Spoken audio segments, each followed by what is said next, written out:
Hello and welcome back to the Film Custodian Show. I am your host, the Film Custodian, and I'm back in the garage. As you can see, and it is 80 degrees in here, and I am melting, and it would be nice to get an AC unit in here, but whatever. Enough about me. So, there's a new Batman movie in the theater, and it's called The Flash, and... What's that? This is a Flash movie? The Flash. This movie's been in production hell. They started filming this back in 2021, and it's just been in production hell. I mean, you got Ezra Miller's controversy stuff. You've got just production. You have the worldwide health crisis and all these other things going on that kept the film from finishing. That kept it in. I guess. Well, there was a lot of reshoots, post-production hell. And it shows. I mean, just right off the bat, I will say that the CGI is terrible. They're just super bad CGI, especially when they kind of go into like the multiverse room, I guess, where the Flash is kind of looking around and seeing all the different versions of everything, because they have to represent it visually and whatnot. And I don't know if it's comic book accurate. I don't know. I haven't really read any Flash comics. I haven't seen the Flash TV show on CW. I heard it's pretty good. I'm really not a huge fan of the Flash at all.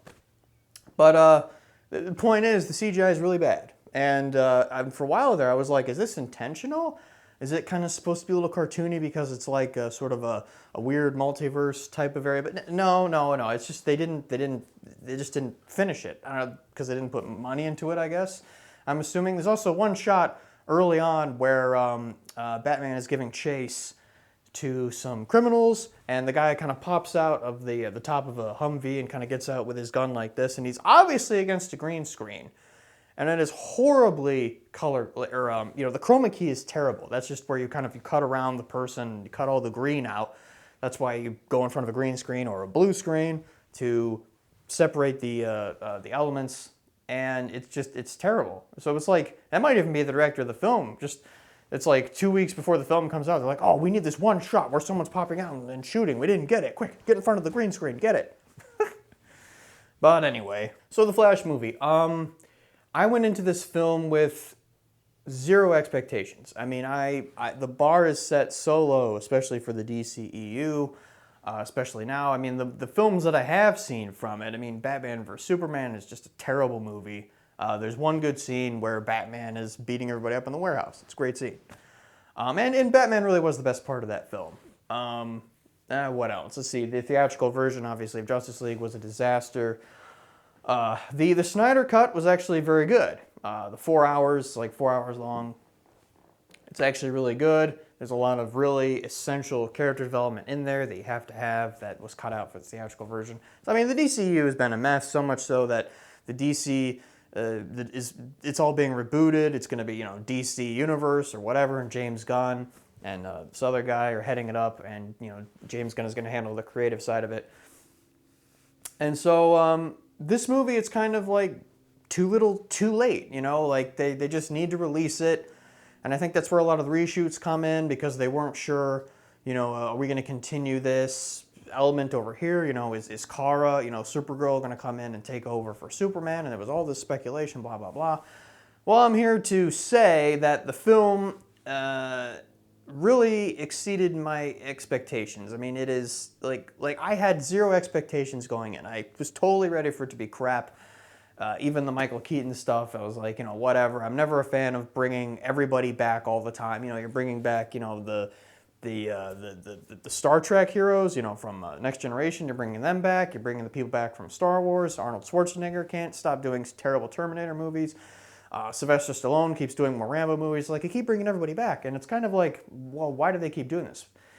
Probably because those films made bank way back when Hollywood wasn't a woke piece of crap. I mean, it is now, but anyway, they keep making all these films. And so, Star Wars was a disaster as well. The new Indiana Jones, I hear, is a disaster. When it comes out, I'll finally watch it, and we'll see what happens. I'll do a review of it. But anyway, so we get this movie, The Flash, and I was super surprised. I actually really, really liked it. And starting with The Flash, with Ezra Miller, He does a very good job. He plays two characters, two different versions of the Flash, like you've seen in the trailers, and they're good. They're completely individualized. They're both nuanced. It's a really good performance. One is younger. One is the main Flash character is a little bit older, and yeah, it's a really good performance. I'm not gonna lie, and so that was really surprising. And films really don't do that much anymore. So that was really surprising, and I was really impressed with that. So the story is the Flash wants to go back in time to save his mother, and then of course the story goes haywire from there. The story is really, really messy in terms of just multiverse stuff, going back in time travel. But that stuff's always kind of messy anyway. I mean, you're really just along for the ride, right? You just kind of ignore, because as soon as you start thinking about it, like, oh, well, this goes here, you're just gonna drive yourself crazy. So what's the point? Like one of the characters says in Looper, this time travel stuff is just gonna fry your brain like an egg. And yeah, it's not really. I mean, that's what was confusing. Is this multiverse stuff or time travel stuff or a little bit of both? Whatever. It doesn't matter. You're along for the ride, and it's a pretty fun ride. It's a good ride, I'm not gonna lie. Also, there's a couple really good gags in this film. I laughed out loud more than once, which was really surprising. Again, I'm surprised. So here we go. If there was any part of this film that I was kind of looking forward to, it's Michael Keaton as Batman. Now, I'm not, like I said earlier, I'm not a huge fan of bringing back actors that are now in their 60s and 70s to play a character, because it just feels like it's cheap. It's an easy way, it's a lazy way to get some money, because everybody knows, like, oh yeah, Michael Keaton, there's people who love Michael Keaton Batman, and so let's bring him in, and it'll be some easy dollars and whatnot. And that kind of nostalgia factor. But I mean, here it really works. I'm not gonna lie. It was fantastic. Michael Keaton is still got it. And it's wonderful. Michael Keaton was in Tim Burton's Batman, the first one that came out in 1989, and then Batman Returns in 1992. These are both really good movies. I kind of like the Batman Returns a little bit better. That was when Tim Burton kind of went full Tim Burton. There was hints of it in the first Batman film, but in the second one, and Batman Returns, he goes, full Tim Burton, full, gothic and whatnot. And it looks really cool. It's also got Michelle Pfeiffer playing Catwoman, which she's probably still the best Catwoman. I don't know. I mean, the new Catwoman, I can't remember the actress's name, and the Batman is a close second, I think. But those are both really good films, the Tim Burton films. It's like a gothic kind of fantasy type of thing. And in this film, they did an excellent job here in The Flash of recreating that. I don't know, like recreating like the mansion, the feel of it, everything is kind of covered in fog. They recreated this kitchen set that was in the original films. The big library that Batman is just kind of sitting in, brooding in the beginning of Batman Returns, they kind of recreated that. There's a lot of love and affection there, and you can tell. And I love spending time there. It was great. It was awesome to go to Wayne Manor, to see Michael Keaton as Batman again, to see the Batcave, all the equipment, everything's kind of covered in dust. It's fantastic. One thing I will say about the original Batman, or the Tim Burton Batman films that Michael Keaton was in, the '89 Batman Returns, is that the action is pretty terrible, and that's because I think he was very limited in his costume, kind of going like, you have to kind of turn like this because you can't turn your head. Since then, especially with Christian Bale's Batman, they actually separated the headpiece from the neck so he could actually turn, and the fight sequences improved. And of course, in The Batman, which is one of my favorite Batman films, it's right up there with The Dark Knight. It has the best Batman action. Until this film came out. Okay, if you're not a fan of The Batman, or you weren't even really a fan of Christian Bale's Batman, then, I mean, Michael Keaton's back. Your Batman is back. And I would say better than ever, because the action that they have Michael Keaton do is fantastic. There's this fight scene, he's like really straight back, really, stoic kind of thing. Again, I think it's because it helps with the character, but also there's the limitations of, the neck piece and whatnot. And so he's very much like this, throwing stuff around and doing punches. And I don't know how much of it's actually Michael Keaton. It could just be a really, really good stunt man, or a mixture of the both. Hopefully he did some of his own stunts. I don't know. I mean, whatever he can do. He is like 72 now, so. But it's fantastic. Every time he was on screen, it was great. And I would say, I'll just say right now that without Michael Keaton's Batman in there, the Flash film would just be okay. It would be like a 6 out of 10 or something like that. Because, I mean, just and solely based on Ezra Miller's performance, which is a really good performance. Also, the supporting characters and whatnot are good as well, like Kara, but I'll get to that a little bit later. But so, Michael Keaton he's back. He's Batman. It's fantastic. Also, it's really cool that this is a pretty good movie around Michael Keaton, whereas Ben Affleck really never got a chance to really kind of flex his Batman muscles all that much, simply because he was in terrible movies. He was a good Batman in terrible movies. Like, I'm not a fan of Batman vs Superman. Also, the theatrical cut of Justice League is also like a Frankenstein of a movie. You know, Joss Whedon had to come in and, well, they had him come in and like rip it up and make the movie something else. They basically took the film away from Zack Snyder. But the Zack Snyder cut is a good film. But Ben Affleck never got his own Batman film, and that would have been more of like a James Bond almost. Like, he's the most, I would say, gadget Batman, the most technologically advanced Batman. And this kind of shows up in this film at the very beginning. There's like a Justice League type battle at the beginning of this film. And Batman's, riding around on his motorcycle and whatnot, or the Batmobile, whatever you want to call it. And there's a lot of cool gadgets and different things that he does and to get cars out of the way, and he's flying around and flipping. So it's really good. All Batman stuff in this film is fantastic. And this might be the last time that we see Ben Affleck's Batman. I don't know. Like I said, I don't think he ever really got a chance to really show everything that he can do. He's really passionate about the character. But then after Batman v Superman's it wasn't really all that successful, and then the Justice League stuff, he just got worn out, and he's like, whatever. And he couldn't get his own film made, and then ended up, they still wanted to make a Batman movie separate from the DCEU, so they went off and made The Batman. Matt Reeves did that with Robert Pattinson as Batman. I love that film. I love The Batman. It's a great Batman film. I think Robert Pattinson is a good Batman. But to sort of compare and contrast, in The Batman, Robert Pattinson is very much like he's building his own car, he's building his own, cowl and whatnot, just out of materials and leather, and he's collected different materials that he's put together with his costume. And he's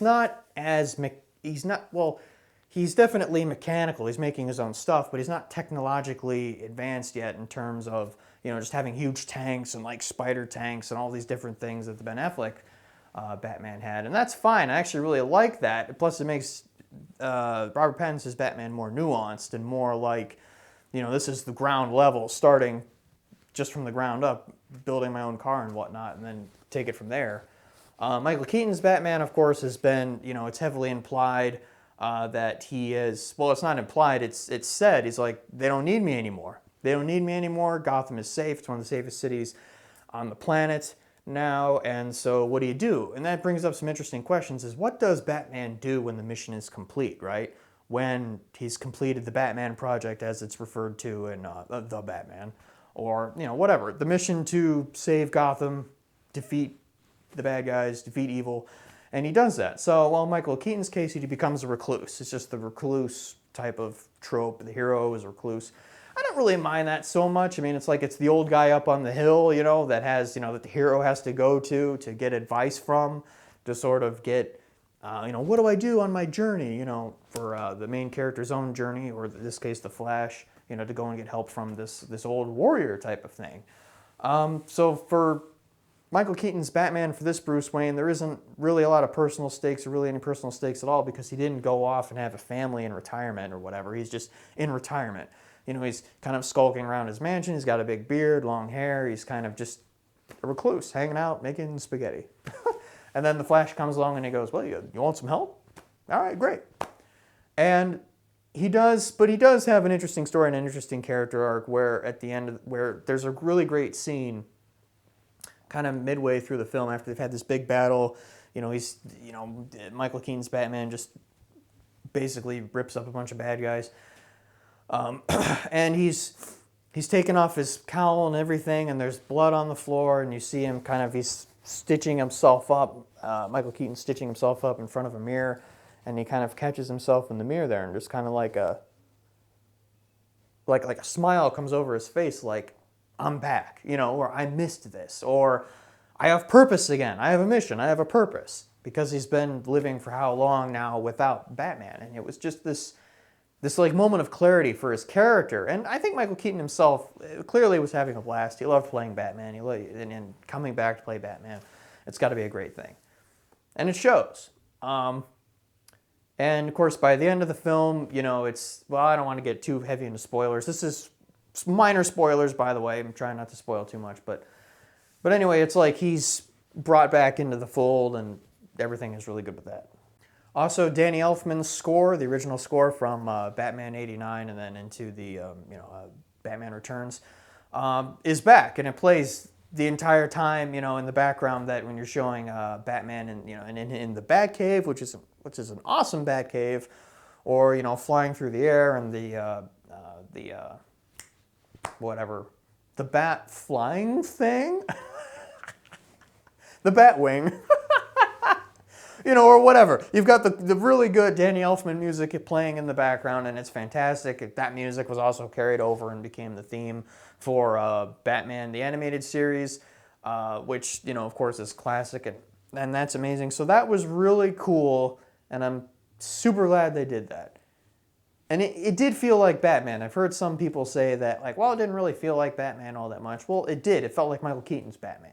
I mean, he's not doing any detective work. He's not doing any... Well, he did do some detective work. They're like, you know, they go there. They need to find out where... They're looking for Superman, of course, which ends up, you know, turning out to be Kara or Supergirl. And so it's like you have the Flash, you know, getting on the computer, looking up names and whatnot. Then he falls asleep, wakes up, and there's a folder there, you know, Wayne Industries, and oh, there he is. So, you know, sort of the computers and whatnot did the detective work for him really quickly. But I mean, that would bog everything down, right? Anyway, if you had Batman sort of go off on this detective thing, like, yeah, we got to find out where everything is, you know, where she is, or where Superman is, or whatever. So there's not a lot of detective work going on. He's just there. He's sort of their transportation in the Batwing and whatnot, and helping them formulate a plan. But I mean, it's still it's fun. It's exciting, and it doesn't. It just wouldn't have worked to do, like, just because it's not about Batman. First of all, it's about the Flash, or the two Flashes, and so to just sort of take an hour-long break and break off and go to all this detective stuff just wouldn't work. But I'm all about it, man. Bring Michael Keaton back. Yeah, why not? He could do. People have mentioned a Batman Beyond movie. I think that would be great. He could be playing Bruce Wayne and pass the torch on to the new Batman. That'd be awesome, and I'm sure he would be game. Why not? Why not? For Kara, I was pleasantly surprised as well. I was impressed, actually. I think the actress did a really good job. This particular Supergirl is, you know, she's sort of, like the film this is based on, Flashpoint Paradox, or not the film it's based on, but the comic books it's based on. They made an animated film, Flashpoint Paradox, and it's a really good film. I saw that years ago, and probably my favorite Flash movie, actually. What is that? Or a Flash story. It's really good. You know, Bruce Wayne's father, Thomas Wayne, actually becomes Batman. There's a lot of interesting things in that. So the idea is that they have Superman kind of put away in a secret lab, and they're doing experiments on him, and he's away from the sun. That's what's going on here. That's kind of what they were inspired by. They got Supergirl kind of hidden away from the sun, just weak and whatnot.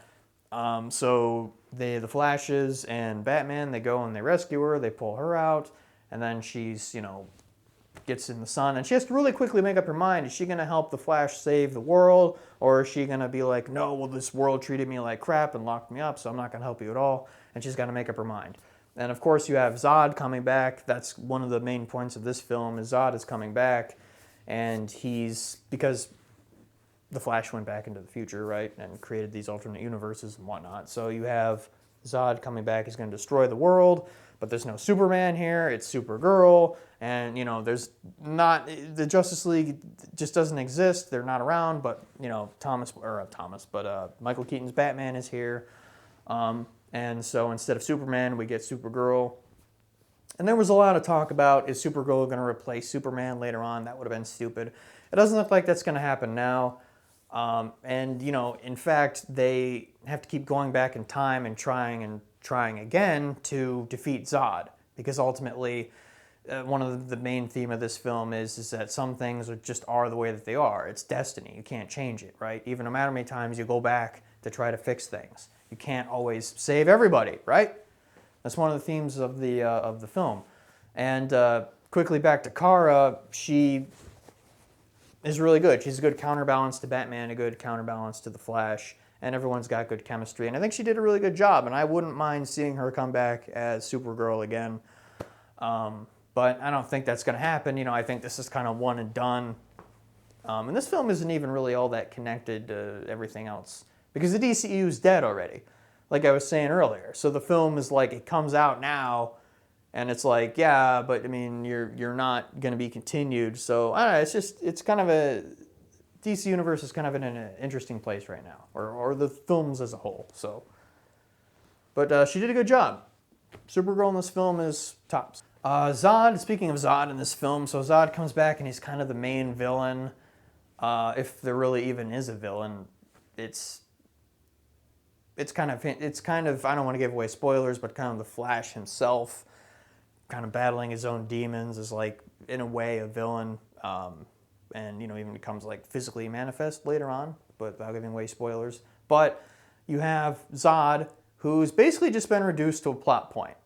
There's no story for him at all, really. There's no character development. If you haven't seen Man of Steel, then it's like he's just Captain Bad Guy. There's no development at all with Zod.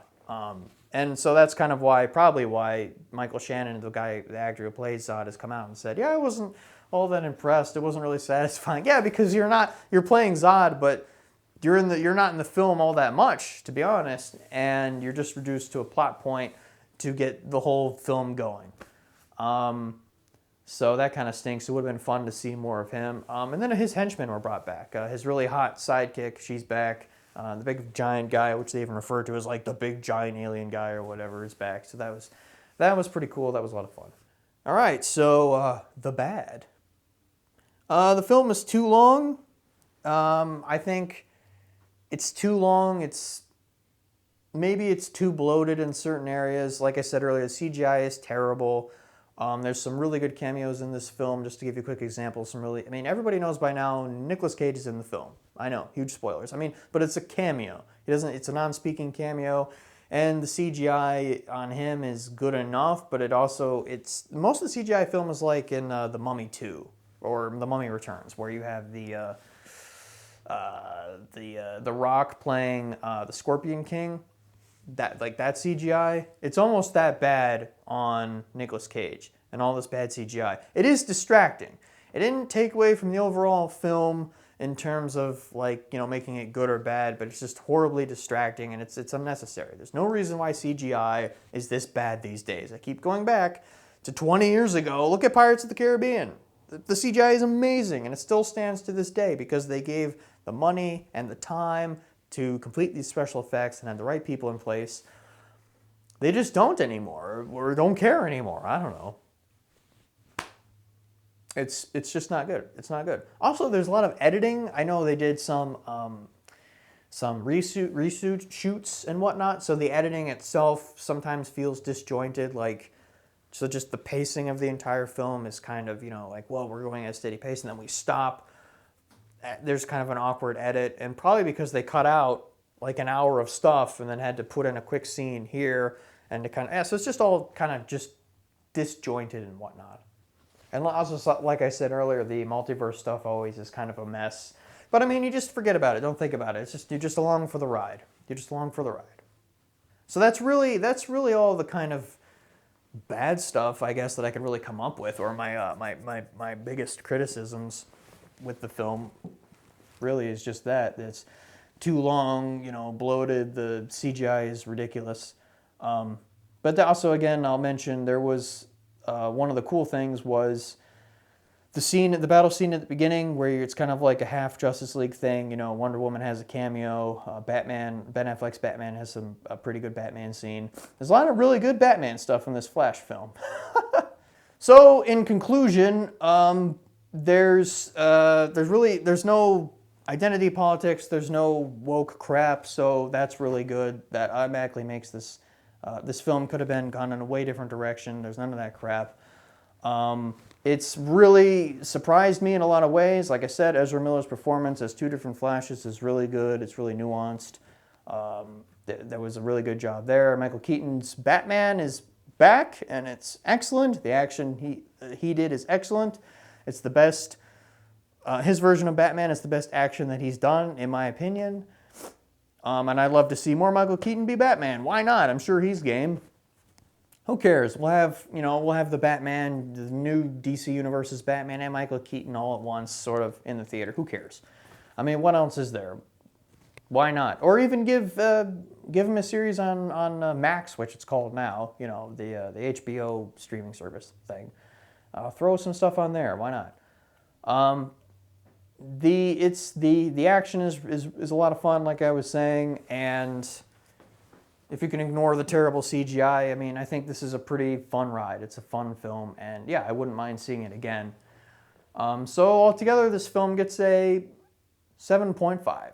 A 7.5, and I never thought that this film would get that kind of review. I was expecting this film to be terrible, to be, I was going to be completely annoyed with Ezra Miller's Flash, because he did get kind of annoying in the other films, right? He's a side character, first off. He's not really a main character, right? And that kind of comes into play a little bit when Michael Keaton steps in, and he just has all that charisma, all that star power and stuff that a lot of actors just don't have anymore. And but yeah, so it was kind of a risk to make Ezra Miller's The Flash sort of the focal point anyway, and the main protagonist. But it works. Yeah, good job, good performance. So yeah, 7.5. It could have had, this film could have had an 8 if the CGI wasn't as terrible as it is, and there was a little bit more of editing a little bit, just the editing was a little bit better. The running time wasn't as long, because you do feel that the running time towards the end, it kind of runs out of steam. Lame Flash jokes. But, right, so this has been the Film Custodian Show. I recommend The Flash. Go watch it. Go grab your friends. Go watch the film. Please like and subscribe. If you enjoyed this video, go check out my other videos. Check out, I do the reviews of, Star Wars, Rings of Power, and how terrible that is. I go on a lot of rants. Check out my other stuff. Please subscribe, and above everything else, have a good day. All right, bye.